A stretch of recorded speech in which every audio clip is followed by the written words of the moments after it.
Welcome into the latest episode of the Betting the Pitch NFL podcast. I'm your host, Real underscore G Warner, joined by A underscore Schnicker. You might hear some pep in the voice. It might be the Pilates I just did. Actually, it might be two straight wins on our best bets.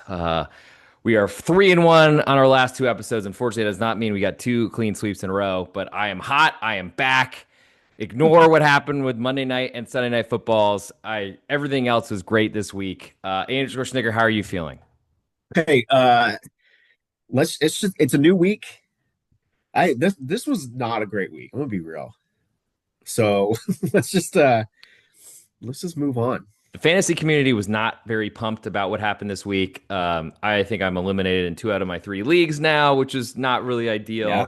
We've seen a lot of injuries, and we might as well just get right into it because one might impact a Thursday's a Thursday turnaround with the Dallas Mm-hmm. Cowboys, 3-point underdogs, visiting the Detroit Lions. Total in this one is 54 and a half. If you give me 1 second, I can tell you where these numbers have moved. Um, it's been quite a journey in living in the Dallas Metroplex and seeing what's been thought of with this Dallas Cowboys team. The number has been three literally throughout ever since I've seen it, but the total has jumped from 53 and a half, which it opened at twice, or at least I've seen it twice there so far. Reopened, so closed 53 and a half before kickoffs on Thanksgiving, reopened 54, went down to 53 and a half, back to 54 and a half. Underscore Snicker, we've seen very little movement on the side, some movement on the total. Tell me what you think. Yeah. And you're talking about Amon-Ra St. Brown as the injury to look out for. We're recording this on Tuesday evening. I know Tuesday he made some comments to reporters saying that uh, he said if he's being honest, he's not sure about being able to play. But I don't think most players or coaches are honest when they're talking to the media leading into it. So we'll have to monitor that.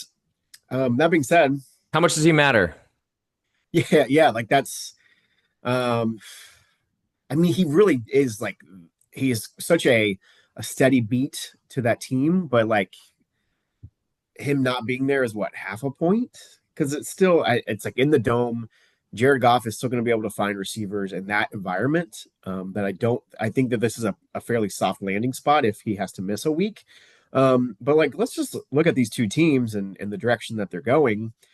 I think that Detroit has really been what I thought it was going to be this year, and the Cowboys have just been on an absolute tear and have improved since they made some deadline deals to shore up the defense. Defense has looked decent. Are you Um, saying they haven't improved off of every trade they made this year? Just want to make sure. they have well, they certainly improved on the offensive side. That's the winning trade for sure with George Pickens. Um, I think that I the need to stop you. Cowboys, I'm sorry. I need to stop you. yeah, You don't think, or excuse me, you do think that this is a soft landing spot for Amon Ross St. Brown to miss a game in what looks like a do or die type of matchup for the NFL playoffs? no, I so let me clarify that I think Okay. that if they miss St. Brown, this is the best this is an okay situation because I think that there are other receivers that can pick up the slack. Um, because so much of what the Lions do, So yeah, Anders Schwarzenegger is telling everyone, bet your Isaac Tesla props. He caught a touchdown, looked pretty good. There's been some talk of him coming into the year.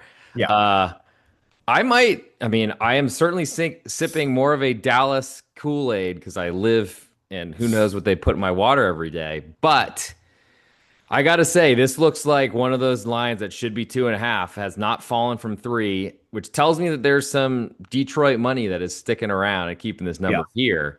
Do you agree with it? Does that make you feel like it's deserved, or do you feel like that? I feel like if you're backing and continually betting the Lions at this number -3, you're giving a really nice opportunity to push or for a underscore snicker copyrighted free movie technique. And I gotta say, I don't know how much longer like you can hold the door if you're a Detroit Lions better here, trying to keep the -3 where it is, because Yeah. it's not getting to 3.5, I don't think. And I feel like this move is towards 2.5. I'm just waiting for it to happen. I'm surprised it hasn't yet. I think there is some perspective. 29 days ago, the Cowboys lost to the Arizona Cardinals on Monday Night Football. You're not. You're only as good as your last two best bets. Is how I've lived You're my right. life. You So, know, but I do know that was before that they brought in before the Quinn Williams trade, before they got a little bit healthier on the defensive side.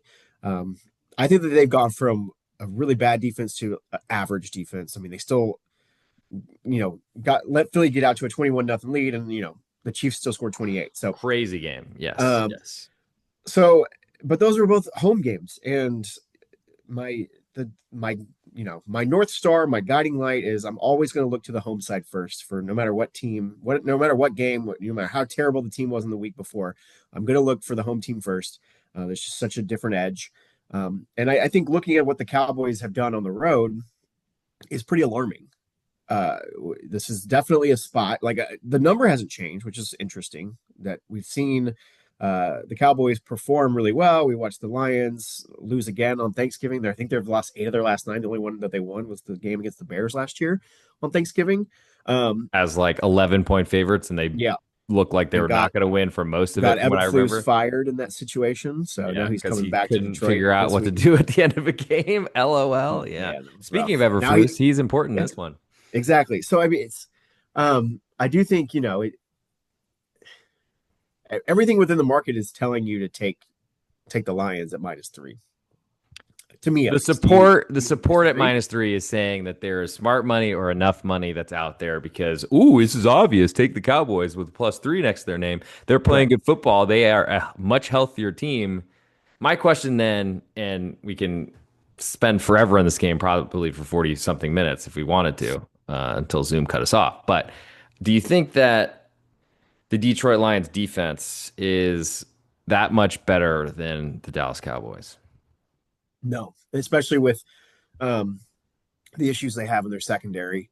Uh, we do need to monitor the Cowboys' offensive line. They were without a tackle last week against the Chiefs, which I thought was going to be more impactful than it actually turned out to be. But Apparently, offensive linemen don't matter as much when oh, I come on, yes they do. They matter so much. And Aiden Hutchinson, I think, is a different beast in that circumstance. Dak has not played well when he's had to deal with pressure, has had to climb up in the pocket. That Cardinals game is a good example of that. So I think it's going to have to be short. It's going to have to be quick passes, which is really like not what they've done so far this year with CeeDee Lamb and Pickens. It's been mostly deep shots. So we'll see. We'll see if they adjust because you're right. Like the defenses are not much different, in my opinion. But I think being at home but yeah, like you said, like everything. There's all the support here, but the Cowboys have been playing so well, and it's not to me. It's not a fluke. We've talked about it. I think every single week since that Raiders game. It was impressive, and the offense has been really really strong the entire year. So um, I don't want to discredit what we've watched the last couple of weeks because it's not just a one game fluke. They've pulled off some pretty good wins. So like, would I be surprised to see the Cowboys go in there and win by a touchdown? No, definitely not. Like, and if that's the case, then I would assume the market will start adjusting their numbers quite a bit on the Cowboys as well, because then you're looking at a team that's potentially going to make the playoffs. Still a really long way to go. And I think the NFC East is the Well, easiest way well, based so what I'll on say where the is, records are. there's lots of playoff predictors out there. There are some good ones and there are some bad ones. The ones that I like, this Lions game is really impactful. If they win this game, but we're to lose another one along the way, it's like a 70% chance. Not that's 60% chance to make the playoffs. If they lose this one on Thursday, then it drops down to like 30-40% no matter what. So, Because then they we'll get see. Chiefs because the Lions would have the tiebreaker over them. Yeah, right. And then it probably means the division is all that's out there. But I guess better than the Chiefs is that the Eagles are still in striking distance and the I Cowboys have a win. I think most people have looked at the division and said there's no chance that the Cowboys could catch the Eagles. I don't think I don't think you can make that assumption. And we I've been have, bashing on the Eagles for most of the year. So I mean, the Eagles, every win starts to feel more and more fortunate after you look at it from what was so dominant in the NFC Championship game, the Super Bowl as well, to then what we've seen this year with the same kind of the same personnel. It's been a little bizarre.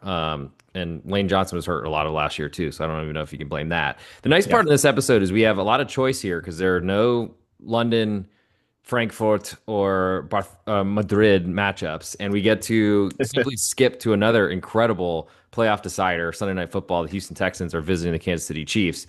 Currently, the Chiefs 3-point favorites with all the juice, looking like probably 3.5s are available out across the marketplace at a very juiced price if you like the Texans there.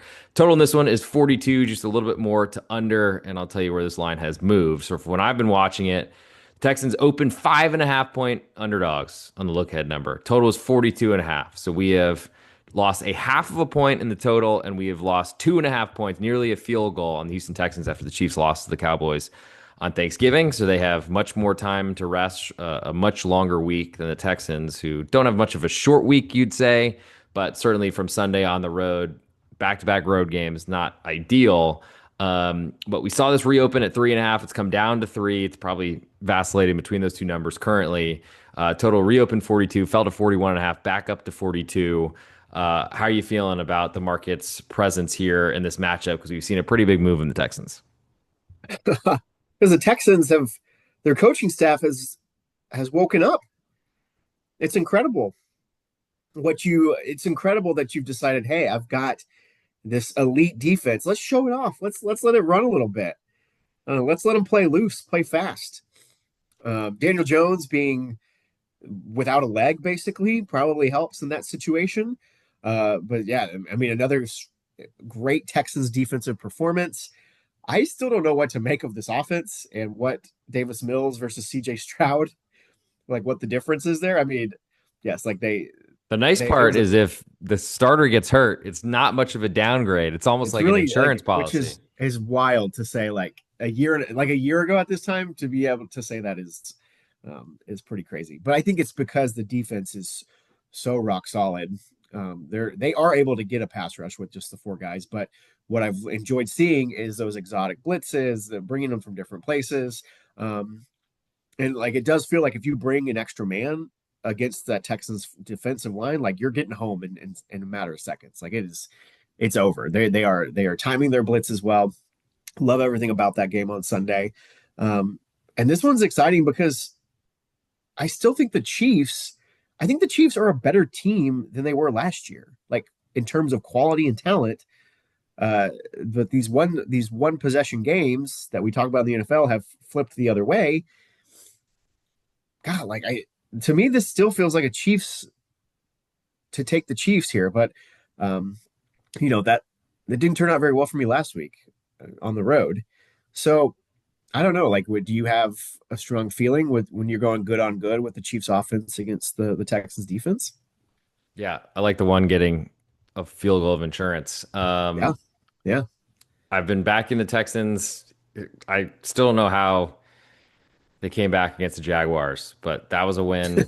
uh, I've been backing them quite a bit, I must say. And so it's hard to get away from that. And certainly streaks last forever and only die once. And I'm trying, if you haven't been on the run, I mean, from a miraculous comeback against the Jaguars to a 3-point victory against the Titans to a 4-point, what looked like fairly dominant victory against the Bills, though they survived a late fourth down attempt or running out the clock, all that sort of stuff. And then to win on the road against the Colts. I mean, this team's been hot. They played the Broncos really tight after losing a quarterback in the first quarter of a game and having to go to a backup after dominating the 49ers at home, which was a loser for me. But I mean, I got to say that the ride that we've been on with the Texans so far this season, at least yours truly, I mean, they played a really tight game in a pretty, I think, popular survivor spot in the opener against the Rams. I mean, I backed the Bucks against them. I backed the Seahawks against them, and then I've kind of changed and gone the different direction once they smacked my San Francisco play. And I feel like the Texans have been doing just enough offensively, which when your defense is as strong as it is, and I really just think if you have a pass rush that can't be blocked, that you can beat every team. Josh Allen was not able to do much against it. I do think Patrick Mahomes is more mobile than Josh Allen at this point in their careers. That could be debatable, of course, and certainly is not as good in a quarterback sneak type of position. But the Chiefs, I don't know how to explain it other than everything went their way last year, and it's like one of those momentum things that you can argue doesn't exist. But it seems like they're trying to stop that streak, and that streak does continue forever and only stop once, and they've not been able to do it. And they got to win by more than a field goal here, which Yeah. is hard to see. There's plenty of room for the Chiefs to win here and not cover or even push or lose against the spread. Um, I I mean the Texans have not been great against the Chiefs in years past. I know they've were playing really well to a freak Tank Dell knee injury, which I don't think he still has returned from, may never return from. That was brutal, and the team basically died on that play alongside with his left knee. It seemed to me. But I don't know that the Chiefs, I mean, their defense looks good. Their offense has more weapons than it has in the past. I don't know how to explain it, but I feel like if you're trying to explain everything that happens in the NFL, good luck making a bet each week or figuring out how you won or lost. I mean, literally nothing could have gone worse for the Giants last night in that starting first quarter, first whatever, and they were still in position to potentially cover late in that game with no one even believing it was even possible. So the NFL is a weird sport. I do think at this point, home field is almost meaningless to me at this point, unless you're the Dolphins going on the road to an ice rink to play against the Chiefs, like we saw in the playoffs a few years ago. But we're not there yet.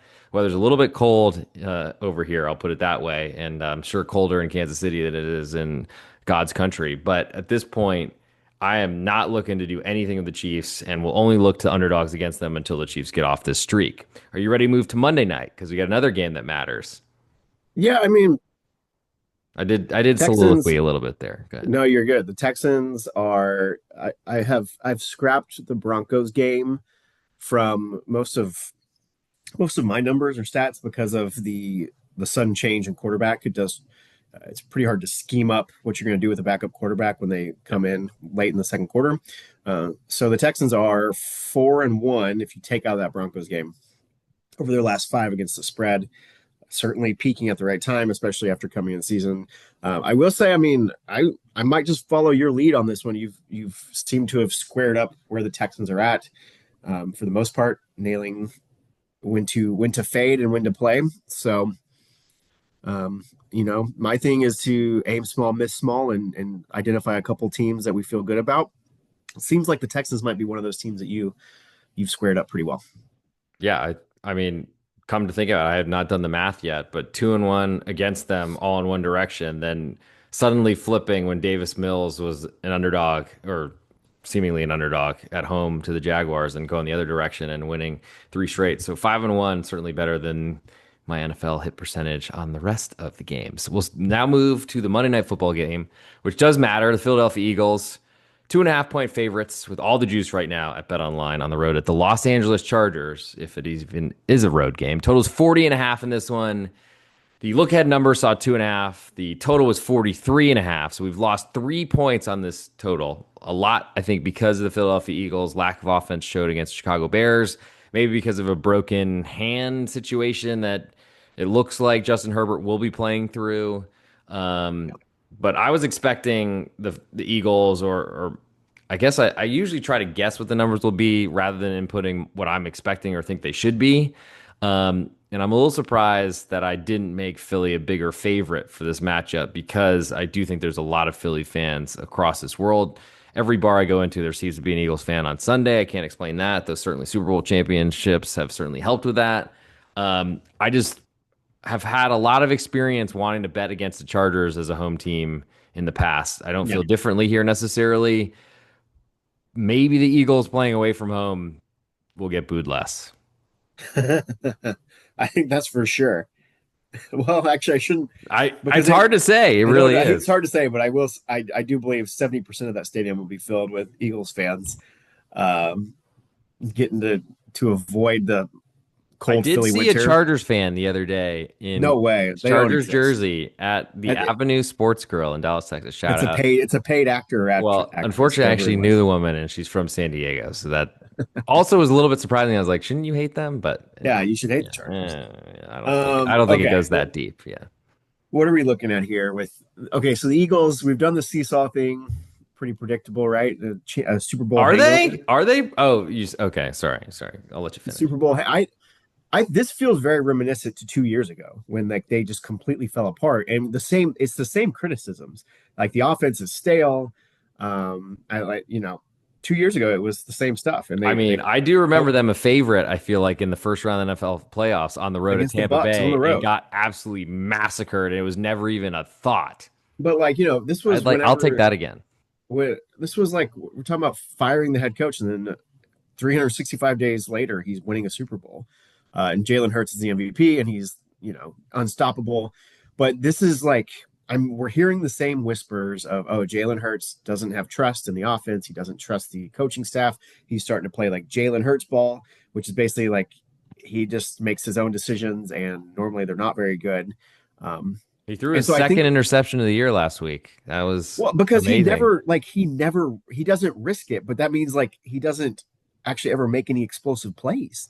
And he doesn't have Saquon, or the offensive line isn't getting the same push. He doesn't have Saquon getting, 180 yards and getting two explosive touchdown runs every game to make Saquon it a definitely balanced seems offense. like he's taken some hits, or some of Yeah, the tread is off the tires from last season when they it's gonna. abused him when they shouldn't have.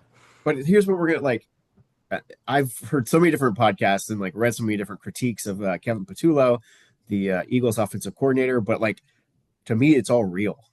like Richard it Sherman is fired him like 5 weeks ago. like it is time to move on, and that's what like when you have a good offensive mind. I think that whole there it is a dramatic offensive room. You know what I mean? Like you've got a lot of personalities. I don't want to get into all that kind of like auxiliary stuff there, but like Did you or did you not sit in the car in the parking lot for 3 hours with right, two of your like very famous, highly paid teammates? It probably was a like nice vehicle. You might have been doing something in there that you don't want the NFL to know about. Who knows? I think the that team needs like an offensive coordinator that's an adult. Like you needs an adult in the room that knows like that they're like, okay, I can respect this guy. He knows what he's doing. That's not Kevin Patullo to me. Mac Brown That is being said, available. Yes. who is Mac Mac Brown? Is that Brown. so I this is tough because the Chargers have dealt with so many injuries that it's impossible to actually get a power ranking on them because it's like what are you now? What have you done? Um, but I like mean, if a there's couple ever a weeks time ago, for that Eagles D line to show up, it's against the Chargers team that pretty much is either unable to block or a great offensive line, and there's no in between, it that's seems. the thing. I really thought we were going to see that defensive line show up last week against the Bears. Like that Bears offensive line is average. I think it's Um, all Ben Johnson. That's what I'm yeah, making it up to be, is that he has. I mean, we've seen the Lions lose it. Speaking of earlier in the podcast, they don't have the same running lanes. David Montgomery is a shell of himself without the designs that, I mean, because you can never say that Caleb Williams has anywhere near the talent or ability, maybe talent, but it hasn't shown any sort of the consistency until Ben Johnson got there. 100%, totally agree. Um, so like I'm waiting for this Eagles defensive line because it should be one of the best defenses in the league. It just feels like one of those teams. Like you look at all the names, you look at what they've produced in the past, you're like, dude, this is again a Super Bowl contender. But it's just like I think it is important to factor in, like when you win a Super Bowl, the impact that might be, unless you're just a machine like Patrick Mahomes. We'll see. I mean, they're still in line to make the playoffs, and they could still very much make a run. I'm just not seeing it right now. I do feel like if the Eagles make the playoffs, which they should, based on how everything looks right now, Yeah, it's gonna be really hard to bet against them, I gotta say. In their dysfunctional, all the sort of things ways, but then again, if they show up as a we'll road see. I favorite, mean, if they show up as a road they, favorite, it's gonna be hard for me to resist. hey, if they go on the road, like I don't know if we're gonna be lining up to Where place would you like like to that. take us on Sunday? Because we have Well, the whole board is available. We do have some bye we got. weeks this week, but I think we have some pretty clear cut like strong games outside of the primetime windows. Dolphins And and let's just, Jets. Yep, I know of that course, one. right. Yep. That'll be that's one of Titans those and we want to talk Browns. about. That might be the best one on the list. Well, I feel like the natural segue because we talked about Ben Johnson is to look at that game in Lambeau Field, a divisional matchup between the Bears and the Packers. Bears 6.5 point underdogs. More juice on the Packers right now. Bet online. Total in this one is 44 and a half. 44 and the hook. Number is I did not grab before the game kicked off. Good by me. It reopened at 5.5, climbed to 6.5 now, and it was reopened at 45, and a total has fallen to 44.5 from 45.5. So we've seen some moving around on the total, and a little bit of respect for the Green Bay Packers, surprisingly. Do you think the Packers are the best team in the NFC? I heard someone trying to make someone with who gets paid to talk about the NFL making that argument today. Yes, as do we, depending on how our bets go every weekend. I do not think the Packers are the best team in the NFC. Okay. Do you Well, think the okay. Packers are the best team in the NFC? I think they could be. Oh, I think well, I mean, that they've got a little sneaky outside little find their way into the number one seed for yeah, sure, and especially with that incredible loss at Carolina by the Los that's Angeles Rams that's last what year. I mean is like the Panthers beating the Rams kind of opened the door to some other scenarios to happen. But it does start. This one is, I mean, I just like you. I'm such a big fan of Ben Johnson, and it's not I don't nothing's know that I changed. was, or I don't know that I had You're as much of a. skeptical. I mean, Caleb makes me skeptical every second of every Sure, day. sure. Um, I, I mean, I think they're winning in spite of him, but they run the ball so well that I I don't. no, Manangai he's like played literally could go for 300 yards. He's basically Saquon all of a sudden well. That's the last thing is year. like he's lined up. He's lined up these two just like he had with Jameer Gibbs and Dan Montgomery. He's using DeAndre Swift and Kyle Monangai in a similar way. Not exactly the same, but yeah, just he to me he is like the premier offensive mind in football. If you look college or pro, and it's I think we've both been pretty harsh on Caleb Williams. I think he's played pretty well. I think it's a lot to do with that He coaching just has mentor. these. I mean, you can't say that you're going to be perfect all the time, of course, but he just has Sure. these junior high type of decisions that he Yes. makes from time to time, which are 100%. literally like that. Oh, let's not get a safety, so let's give the Steelers a touchdown and fumble for JJ Watt, TJ Watt to recover in the end zone. Like those things are the when you're in a tight game with a good team, you can't have that happen in the playoffs Right. because you will lose.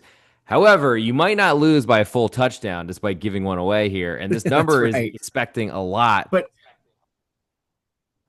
do you think I would assume the public is going to be with the Bears I on would this? agree.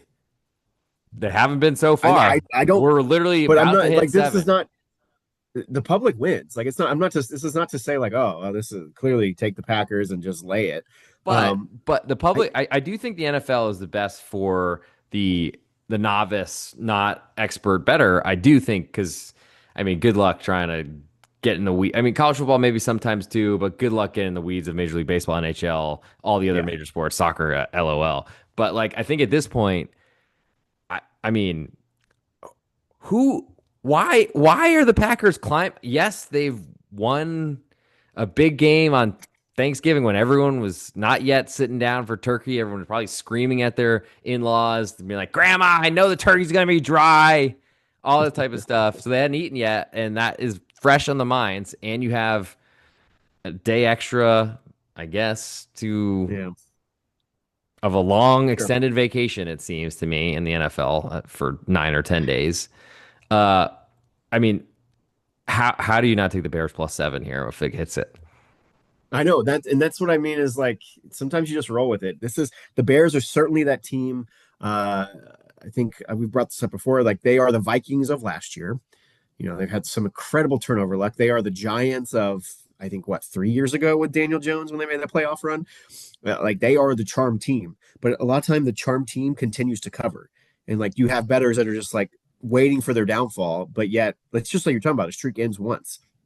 What the Bears are doing, it is one of those deals where it's like, well, I prove me wrong. I see Take them again. absolutely no reason to bet the Packers at -6.5. Yeah, No yeah, reason. I agree. I agree. I'm not a I feel like we favorite should. better of that side, but like I see no possible like if you are betting the Packers, you are expecting a lot of Caleb isms, which is certainly possible, but you're expecting to stop the run, which they could, but no one has shown that they can do it.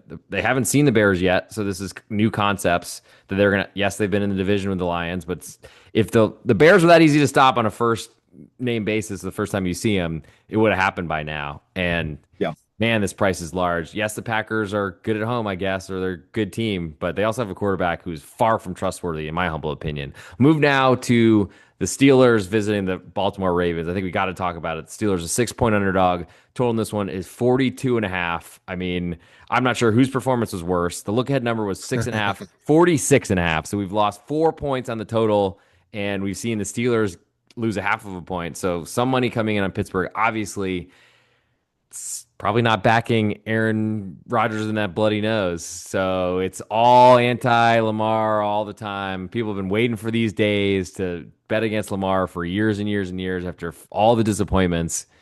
Yet they're a 6-point favorite to a team that they've been favored to beat this, to win this division from 1-5, Right. 4 games under 500 with like a 3-game deficit or maybe worse. And I And mean, this is like the quintessential divisional matchup too. Like the game that is always just like unpredictable or absolutely a knockout drag out fight, final score 19-16 type stuff. and you're given Just 6. and you're giving 6. Yes, normally it's like, oh my gosh, in this divisional matchup, give me the points.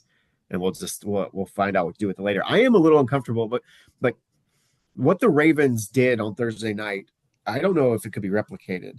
Like they gave away at least 17 points in the most improbable like ways. You have the likely fumble out of the end zone, the offensive pass interference that I don't know.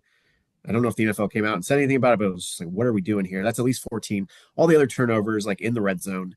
Um, Likely was pretty bad luck. You could argue. Matter of I think feet, that the yards, pass whatever. interference is tough. Like, so that's not to say, I just think like there were, and the Bengals are a tough team to, because everyone should be able to score on the Bengals. So I mean, the Ravens it's, have been terrible this year. yeah, Compared to no, their I mean, expectations, they have been awful. And 100%. Lamar and Jackson is not everyone cutting has it. been looking like that doesn't matter for some reason. And I don't like this was literally the second most likely team to win the AFC number 1 Yeah. seed by 5% or something like that. So They, they have survived in the last 3 weeks. They've survived, like had to make second half comebacks against the Browns and Jets, and then they lose to the Bengals. Three of the worst teams in the league. That's their last 3 games. So at this point, yeah, it's probably easier to recognize they are what they are. Although, like, I don't know if either of us are uh, going to be fired up to take the Steelers on the road. If you can talk me into it later in the week, we'll see. But like, I I don't mean, know. I will do my best, but I don't even know Talk how me to into do it. it. I Sheesh, I mean, don't know. all I know is after somehow having a good NFL week and winning the boob of our Mr. Shoes pool, he's like, "Congratulations on winning." And I was like, "Did I win?" He's like, "Yeah, the last place prize." Yeah, Picking you get every a game has free not been entry. great for me. Yeah, free entry this week. Yeah, woohoo! I'm gonna do my picks and then fade them and probably go 50% as per usual. I mean, we saw the Steelers won an early game last year, and then the Ravens ended up doing some dirty work, dominated them in the playoffs. I mean, we've Playoffs. Yeah, seen this used to be a Steelers rivalry, and it's changed significantly, I think. yeah, I don't know. I mean, no chance, no expectation that the Steelers offense could be good in this game, but the Ravens defense has been bad all season. Yeah, it was because of the beginning, but it's not like it's gotten that much better. Um, so I don't, I don't frankly know how to look away. Do you want to get to another game before we get out of here, as we are long on time, but we've had some good games to talk about. yeah. I know we can squeeze in just maybe one note on this game that now I had a game that I knew we wanted to talk about, but now I can't find it. What game would I be wanting? What game The would I be Colts wanting? 1 point favorites on the road to the Jacksonville Yes, Jaguars. thank you. Yes, Total is yes. 47 and a half of this one. A lot of juice right now on the Colts. Number has fallen from -3, Colts 3-point favorites, a look ahead number, to -1. Total is 48 down to 47 and a half. Yeah, I think that the common talking point for this week is like the Colts have lost their juice. I really do think it boils down to what Daniel Jones is capable of doing in the pocket. And Jonathan Taylor has not been the same guy over the last couple weeks. He is not in Uh, Indiana anymore. Also, like it is important. the teams that go down to Jacksonville in the division, like they go and they like wilt. They fall apart in that environment, like outdoors humidity. It's disgusting there. I get it. Um, They have a but like pool. this feels weird to me. Like I feel like the Jags are gonna be a really popular pick this week, and that's usually not where I'd like to be. I don't know. Do you have a like a the Daniel Jones stuff is what it is, but like I mean, the Jags defense is not something that's gonna Trevor Lawrence, I do not want to have any money on him, but as a home yeah. underdog, it's hard for me to look anywhere else. Last one we'll talk about before we get to our best bets. Cincinnati Bengals, 5.5 point underdogs on the road at the Buffalo Bills. Total in this one is 53. We've Yeah. seen this number was not grabbed by me before look ahead. So there we go. Opened at 5, now up to 5.5 in the reopen. Total was 51.5 up to 53. So we are expecting some points. This is Is gonna that be all such a because of Joe Burrow? Because he was pretty average on I'm about to Thursday. say this is gonna be such a public. You're like, oh my gosh, you're talking about Josh Allen against Joe Burrow? Are you kidding me? Take the over every day. Yeah, But don't ask I my mean, fantasy team that. Yeah, sometimes that works. Sometimes it works. Yeah, I was not overly impressed with what Joe Burrow did. They won the game, but a lot of it was check downs. It was clearly like he was not totally comfortable back in the rhythm of the offense. T. Higgins was out as well. It looks like he might be out again. He is not clear concussion protocol again. This is Tuesday night. We're recording this. Um, and like the Bills are what they are. Like the defense every year is not all that great, and then they get injured and they get even like they have no depth. Secondary is terrible. So like I understand all the pieces there to look at that total. That's what most people are going to be talking about within this game. Because the Bengals still have an outside shot of making the playoffs, but like who are we kidding? That's not happening. That's not going to happen. unless maybe we get a tie. Well, I mean, The you're right. Ravens Like and the Steelers, two they're ties, actually only like 2 games out of the or some division lead. splits. It could be, and we've seen some bad teams. So we'll move to our best bet portion of the show. Apple Podcasts and on Spotify, Betting the Pitch, Apple Podcasts and on Spotify. If you look on YouTube at the real underscore G Warner, also on Instagram if you want the real or the short. Andrew Schnicker, where would you like to go for your best bet on this episode? We do love 5-star reviews and comments on the Apple Podcasts and Spotify feeds. Okay, so this is a game that actually has moved on us a little bit, and it's pretty ugly. Not gonna lie. So, and I'm gonna put this out. I am not a JJ McCarthy like fanboy. Despite what anyone has ever said about me, I thought at one time he might be pretty good in the NFL, and I still think he might be okay at some point down the road. I understand the numbers don't look good in his favor, um, but he's going to play this week, supposedly for the Vikings. So it's Tuesday night when we're doing this. We've lost the plus number here, but let's go ahead and take the Vikings at home against the Washington Commanders, -1.5. Vikings -1.5 for Andrew Schnicker. And we've already talked about this game. I am staying on the train. Choo choo! H-Town made. Let's go, Texans. Houston, the best town in the world, with the people who leave there and only say the best things about the best city that they could ever spend some time in and smell some gas fumes. I don't know. The Houston Yeah. people are pretty tough to deal with. I'll put it that way. But I did date one for a little while, so I guess I've maybe been drinking some of the Kool-Aid or sipping some of the petrol from down there. Houston, Texas +3. I can't get off of it. They've been good to me so far this year. Seen them well, and I think there's a very valuable push out there on 3, potential winner on 3.5 if it gets there before the kickoff on Sunday night. And that'll do it for this episode. Thank you all for tuning in, and we'll see you on the next one as we get ready for another hot streak. 3-1 last 4, soon to be 5-1 last 6. Matches my record on the Texans this year.